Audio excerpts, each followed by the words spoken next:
Okay, welcome to another Dominions 5 Rams game player interview. Today we're joined by the infamous, the legendary, one of the slower players in the community, Illidan. Illidan, welcome.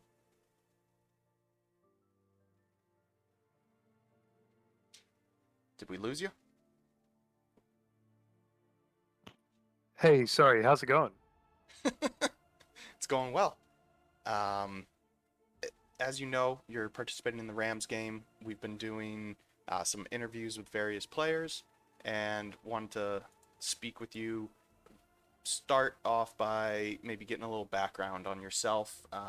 You're well known in the community as a Yomi main. You're also quite experienced on Ryugo, but how'd you get into Dominions? How long you been playing? Tell us a little bit about yourself. Sure. Yeah, so I wrote a little blurb for myself in Notepad like 20 minutes ago. So let me just read through that. So essentially, a friend of mine, Fresh Corduroy, aka Jimmy, was the one who introduced me to Dominions in the first place, and that was Dominions 4.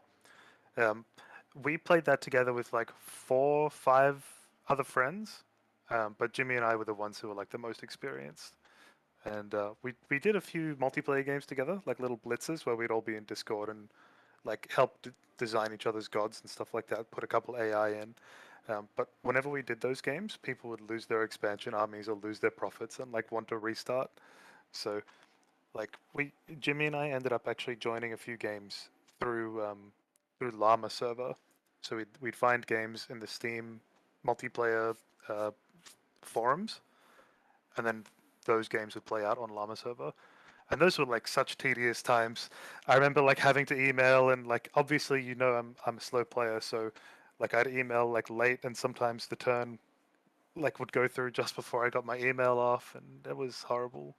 So I'm really glad that the Clockwork Hounds community is like providing these bots for Dominions players. Yeah, it's quite nice. Yeah, And so this game you're playing as Ryugo. You only play a couple, or you specialize in a couple of nations, I should say. Is that fair? yeah, for sure. So I started playing MA Ulm at the beginning, Dominions 4, and like that was my first nation. I thought, okay, cool. I don't have to worry about the magic. I can just learn the mechanics of the combat. And so that was MA Ulm. And then after I sort of played 4 or 5 games with them, I was like, okay, I learned how to forge items because they have lots of earth. And I remember thinking, okay, I'm gonna try the other nations. So I went to early age and I just started at the top, and I just went like Arco, Abyssia, like whatever the nations are from the top down. I played every single one of them. But like I obviously was a noob, so I just typically did scales builds back then with like a light bless. Um, so I had as much money to like make the majors and experience really what the nations had. Those were all like single player games though. A few times I did like probably 15 to 20 games on Llama server, and I won once with MA Ulm and once with LA Ulm in that time. But I'd never I played Yomi I think a single time. Maybe it was even in multiplayer. Sorry, in single player, not in multiplayer. Because I remember thinking, this is weird. You want turmoil, so you have no money, but then you have to recruit demons, and the demons cost so much. Because in Dominions 4, you actually recruited the demons, unlike Dominions 5. Anyway, um, around the time I stopped joining Llama server games, Dom 5 got released, and so I joined a few of the discords.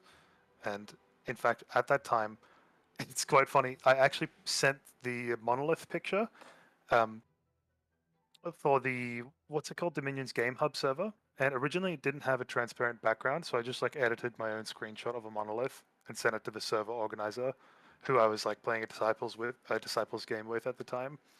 Um, and like he changed the icon of that server. So that's just a little random anecdote. Um, anyway, so in Dominions 5, like I ended up looking at Yomi again and seeing, oh, okay, they get like free spawn. You don't have to pay for the demons, and thinking that's cool. So like I played them a fair amount then in vanilla, uh, then in the balance patch that Jackalaw did. I think Jackalaw and a few other people. I played that a few times. Then I started playing Dominions Enhanced, and I thought, okay, this is Dominions Enhanced version. of Yomi is like a lot more powerful, and that was probably like 2.5 years ago or so, maybe 3 years. I can't remember. It was a long time. I played Yomi for a long time, but like around 2.5 years ago or so, I started doing the quickness and regen build. Like it's something that I've become vaguely known for, and it's like typically expected if the people that I'm playing with have seen my Yomi before. Right? If the people I'm playing with have seen my Yomi before, they're like expect the regen and expect the quickness. I think. Oh yeah, for sure. Anyway, yeah. I mean, what's your experience with that? So I think the first time I went up against it, or heads up against your Yomi, um, I think there have been two times. There's a few people who've picked it up from you, so it's hard to know or remember exactly. But I got stomped once by you when I was Choco, and I I thought I had a strategy and just failed miserably. And then I think you also took me to task when I was all Chera, or however you say that. So I've been on the losing side of two of your Yomis before. I think I remember both of those games. Yeah, I think Mecha ended up winning that first one where you were Chaco. He was yes, under Therados and ended up yes, winning. I think I remember your Wuya or whatever they're called, the big mages that Chaco makes. I remember they had very low attack skill, and when I made it nighttime, they like, oh, when I made it darkness, they really struggled. yeah. But let's jump into the Rams game now. Sure, I So think I've got a little bit more to say. Let me just go through this really quickly. I spent a little bit typing it. Let me just see. So I consider myself to be a Yomi specialist, and other than that, I'm just generally knowledgeable at the game. But my biggest weakness is rushing turns where I should be spending more time because I'm doing the turns in the last hour. So, like in a meta sense, that's like my biggest weakness as a Dominions player. Like I'm lazy at the game, so like I spend less time on it. I'm less diligent with my diplomacy, and I typically rush at doing my turns. So because of that, I've like tended to go towards less sustainable, more Hellblessy builds. And it's like it's almost like an insurance policy for myself so that the games go shorter. But I find myself in these late game situations with this like disgustingly like death scales and shit and thinking, God damn, this sucks. But it happens all the time. My Diplo is friendly, I think. I tend to compliment people who play well, even if they're my opponents and killing me. And, I'm offered to trade with them. And I think Dominions is more of a fun game than a game where I'm trying to win. It's like I'm just here to make a big army, run it at some people, see if I can get the thrones. Like if I don't do it, whatever. If I do it, fantastic. That's just my style. I'm not too focused on like, oh, how will I kill this nation if they're my neighbor? How will I deploy this nation if they're my? I don't give a shit about that. I don't spend like multiple hours looking at each game before it starts and thinking who's going to be my friends, who's going to be my enemies. I just sort of hop in and have fun. yeah, makes That's sense. that's me. Ready to So switch Rams. over to Rams? Yeah, let's talk about Rams. So your Ryuga build is a little unorthodox, I would say, in Rams. How did you approach Pretender design for this particular game? So for this part of the chat, I will talk about the pretenders I've played using and the ones that I've like won with, the ones I've lost with. Um, so let's start with that. So I've played Ryu probably like 20 times, maybe more. In single player, a whole bunch, with friends, a whole bunch, but like in actual multiplayer games, maybe like 15 to 20 times. Like I played them a fairly large amount. Um, and I've won against Yes many times, destroyed Atlantis many times, even Relay or Rilia, I've destroyed them, but I've never actually ever gone up against a Pelagia. So I thought that they tend to be very strong in middle age, or that's what I've heard, but I've never actually had to verse one. So it's quite funny. But Yes is like quite I thought they would be really scary, but they have so few knights that you can easily what's the spell? It depends on the bless you go, but there's a spell in Dominion's Enhanced, one of the holy spells that essentially pins the knights down and it gives them zero defense or like very, very heavily reduced defense, and that allows you to just chop them up with no matter like what units you're using.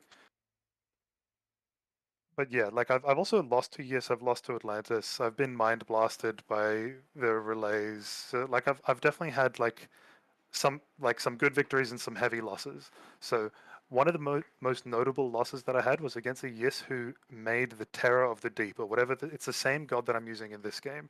It's essentially like a monster fish that has arms and legs and a body. So it has like full slots, size 6, swallow attack, and the swallow attack just eats the entire square in front of it if it's size 5 or lower. It's like incredibly overpowered. I think that's like the strongest attack in the entire game, in my opinion. Um, so I'm in my head. I think I'm gonna play this god from now on because I lost to it so badly. This Yes player just like walked up with his god, ate my entire army, and then just crushed me. Um, I couldn't do anything against it.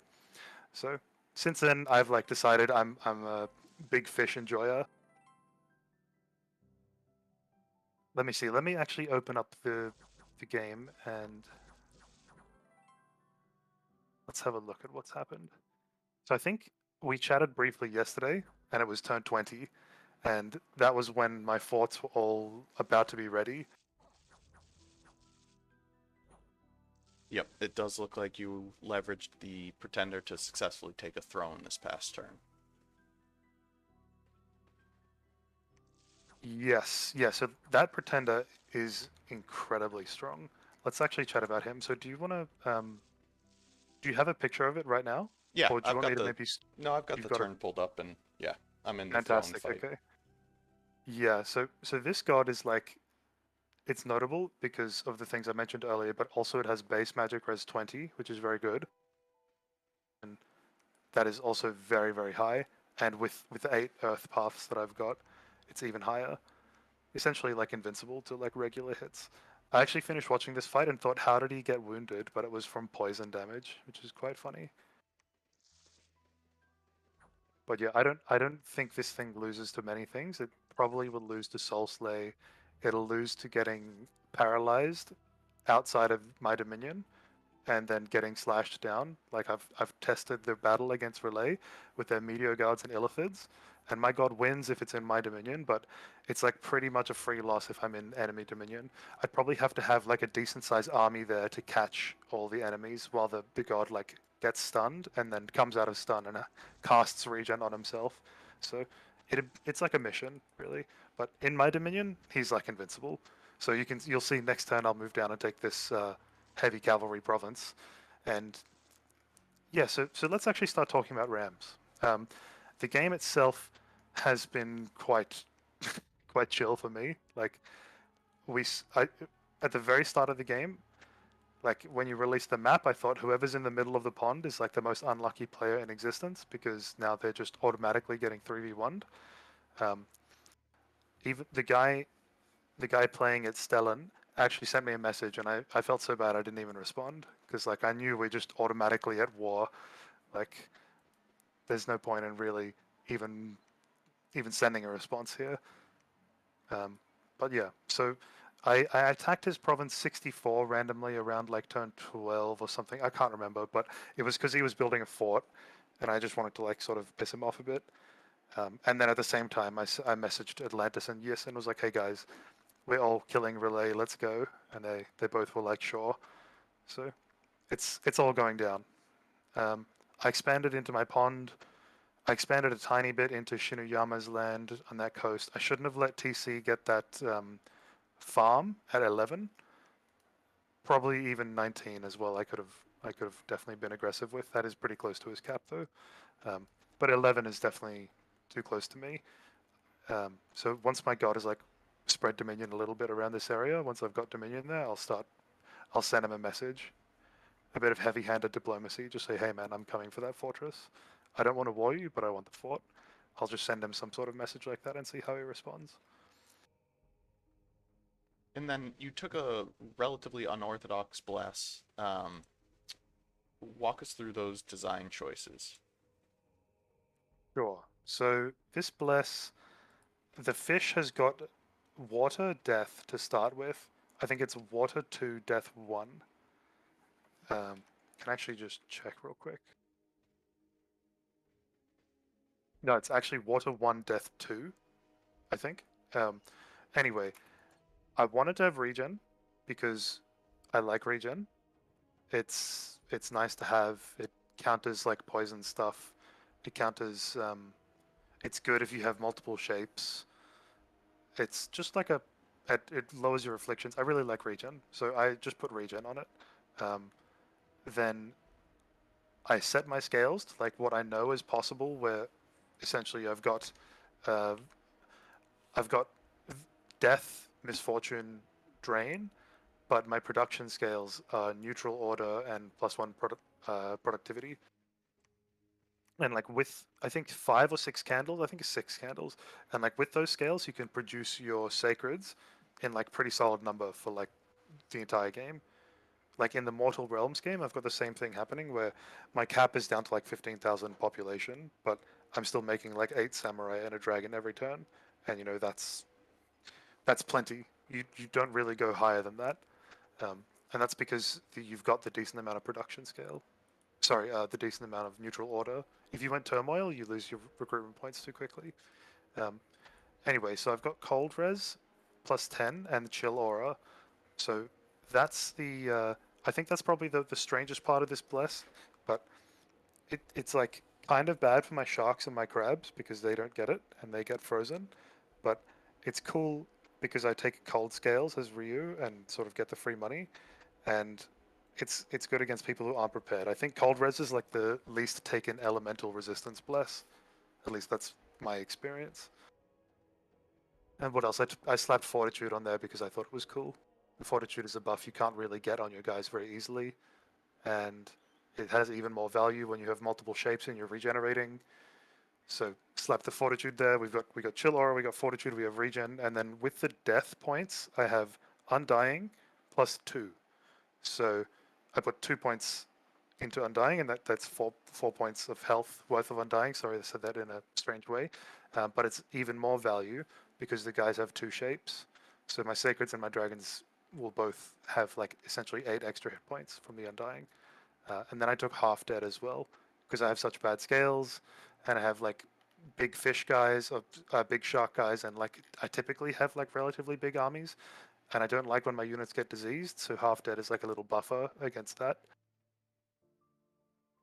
It like helps avoiding wells of pestilence and stuff like that as well, and any enemies who like use disease-related spells, but that's pretty rare. So yeah, that's like the bless breakdown. It makes the samurai very deadly. It makes them good against people who have uh, low cold res or no cold res, and it's good against people or units that don't have enough damage to slice through them. Their weakness is you can't get that many of them. They're expensive. They're relatively low hit points, even though they do have 2 shapes, and their magic res is not fantastic. And they're also just like human sized, so they don't hit that hard. But the secret is their second shape has got a death, poison, bite attack. So you kill the first shape, it keeps using the same weapon, but it also gains head attack or the death poison attack, but it loses its helmet. And I think it gets like fire res and poison res and some extra strength. So like this unit is actually better in its second form, but you don't really see it very often until you're actually in combat with that. And that sort of helps justify the bless, I think. Just the fact that this unit gets 2 lives essentially, and they're both and with having such a thick bless, it like gives more time for the chill aura to work, gives more time for the poison to do value. It like lets my mages summon more elementals if these guys are like a really solid front line. And then later on I can like paint buffs all over them, and they scale pretty well. And you went dormant on the bless. Did expansion go as you expected, or was it a little trickier? I know for the most part it went relatively well. There may have been 1 or 2 bounces um, that I can recall. Any regrets going dormant? Dormant is unfortunately it's almost like a requirement if you're going all the way up to for fortitude, because that's like super expensive. Going from Earth 0 to Earth 8 is like hundreds of points invested. So I think I had to go dormant because of that. I would do it again, um, but so a little bit of backstory on this. This god is actually designed for a different game. It was a game where I was playing Lucid's Atlas, like maybe a month ago, and I was playing this nation, Rio, with this god, and against an Agartha and a Zabalba and an Abyssia. They were all my neighbors.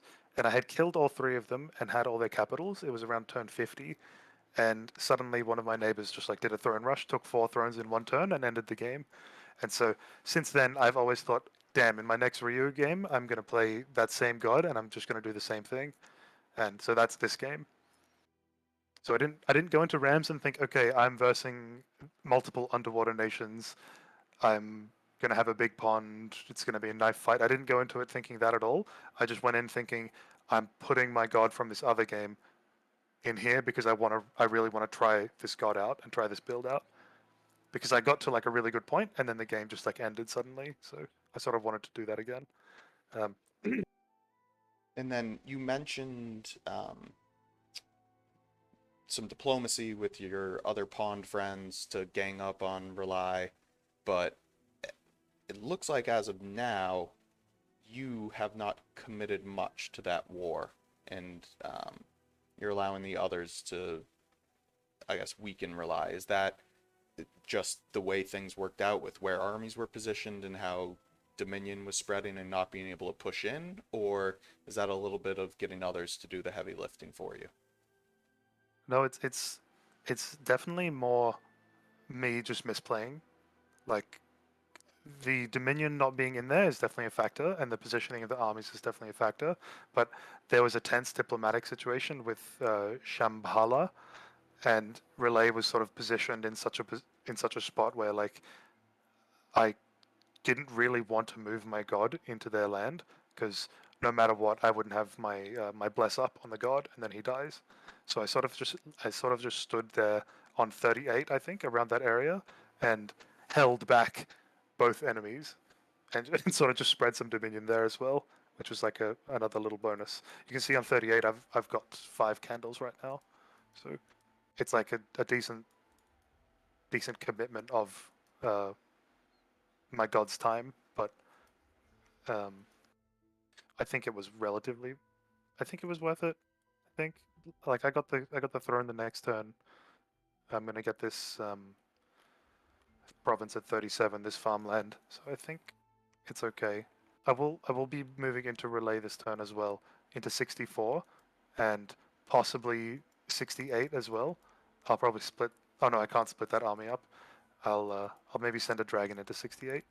But yeah, it looks like Atlantis has like come in pretty hard. I do appreciate that.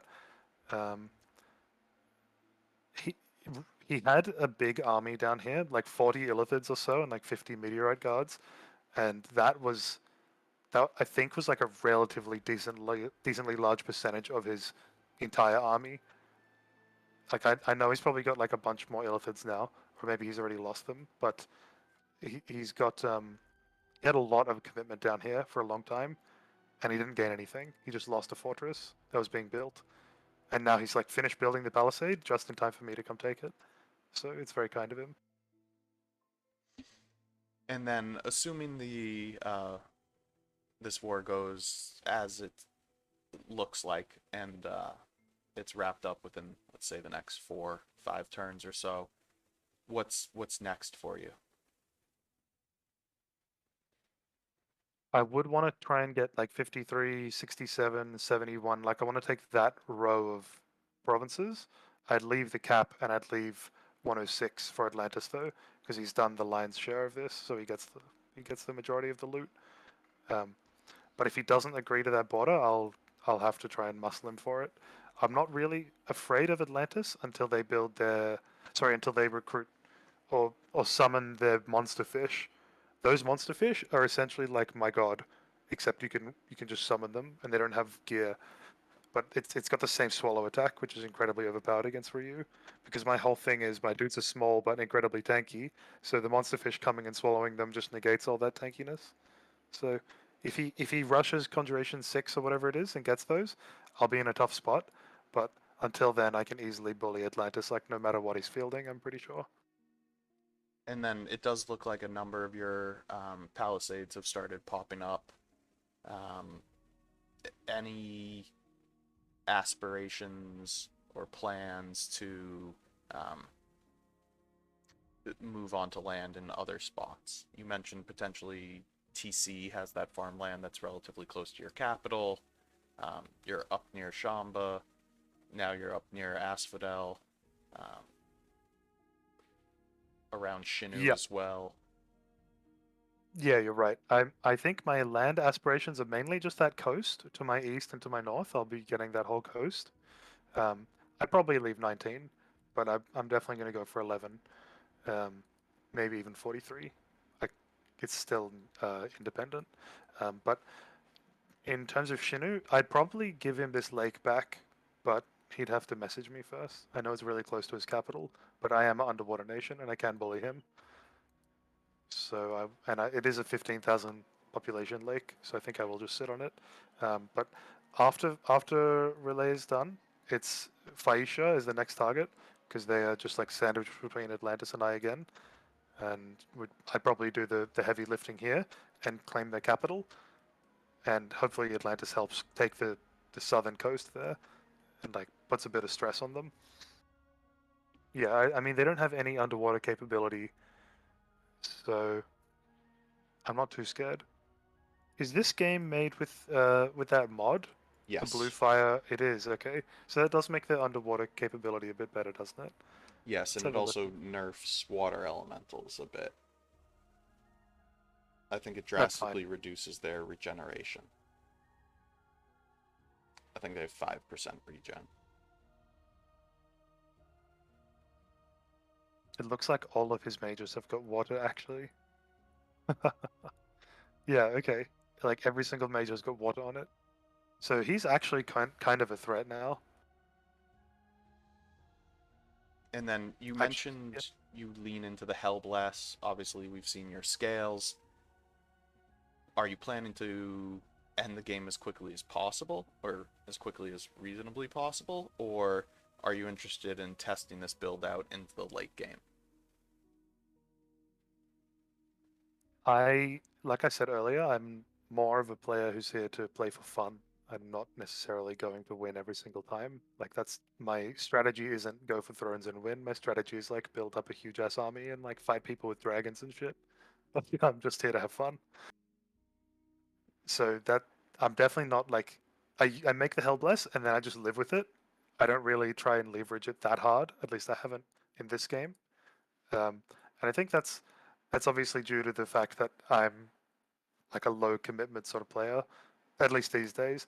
When I do my turns, I like hop in, I like have a look at it, and then close the game and maybe open it like an hour before the turn's got to be submitted, and then I'll just like quickly input. Like I can do the scripting fast. I can like move my units around the map like relatively decently. You saw how my expansion went. It wasn't stellar, but it was decent. I think it was like it was probably could have been better, like by like a significant margin. But at the same time, when you're doing your turns so in such a laissez-faire attitude, it's like it's enough for me. I'm fine with this. I didn't make enough palisades though. You definitely mentioned that yesterday when we chatted. I don't have enough. I didn't make enough palisades in the early game, so now I'm paying for it by having really shitty research. So I've got like 1, 2, 3, 4, 5 now, I think, including my capital. So hopefully I can like catapult my research forward a bit, hit construction 6, make a bunch of lanterns, get something going, and then hopefully that's like 10 turns or so, and by then I'll have like 15 dragons, and with those dragons I'll be able to like mass raid people pretty easily. That's like the general plan for like 15 turns or so. Macro up, get construction gear, get get buffs for a few of my dragons through alteration and enchantment and stuff like that, and then um, go raid someone on land, probably Phasia. If this was a different game, I'd probably rush Conjuration 5 for water elementals, and I would make a lot more labs early on, a lot more templed labs, and make the Otohime. It's like the female dragon that comes with the Dragon Pearl, and she makes water elementals really well. So I would have spammed a whole bunch of those out and got Conjuration 5, and just had like an army of mobile flying water elemental summoners. I think that's like a pretty overpowered strategy because every single fight you get so much gem value without actually spending any gems. And even though the water elementals are nerfed in this mod, they're still really good. Like if they reach you in melee, they slap you pretty hard. And the Otohime have got water, nature, cross path, sometimes earth. So like it's pretty easy to slap Moss Body and slap Iron Warriors and shit onto the water elementals. It's what I've been doing in Mortal Realms. At least it's what I was doing in the early game. And any final thoughts to leave with our viewers? Anything we didn't touch on? Um, I look forward to Dominion 6. I saw the announcement. I thankfully haven't started joining any games. You know, I'm in 5 now, and once once those 5 are finished, I won't be joining anymore until Dominion 6 is released. So it's definitely been a fun year or so that I've been playing consistently, but the fatigue is definitely setting in, and it's obvious to me at least how poor my gameplay has been, and I'm sort of glad that games are sort of ending now. I've got more important stuff to do at the moment, so Dominions is definitely like on the back foot. So Well, I think maybe that's this been game can reflecting. be your final farewell to Dominions 5, and you can go out with a bang. Yeah, I think maybe that laziness has been reflected a bit too much in this game for me to be like a major player. I'll probably be like position 4 or 5 for like a while, and unless some shit goes down really badly, I'll probably be there until the end, but likely not actually clutch the throne win. We'll see. I'm gonna do a lot of value summoning sort of strategy this game because Mortal Realms has really got me into the whole uh, Pyre of the Frozen Flame, dimensional instability, summoning Ether Warriors, like anything that generates value. That's what I'm all about. I want to just log in every turn, get my 50 extra bonus gems, get my free summons, and then like close the game and open it up 2 days later. That's sort of how I want to play. So if they let me do that, I'm gonna macro like absolute crazy. I'm gonna have like a million gems doing lots of crazy stuff, but I'll be small in my pond. So we'll see. Well, best of luck to you, and thank you for the time. Thank you. Thank you for letting me ramble. I appreciate it. Not a problem.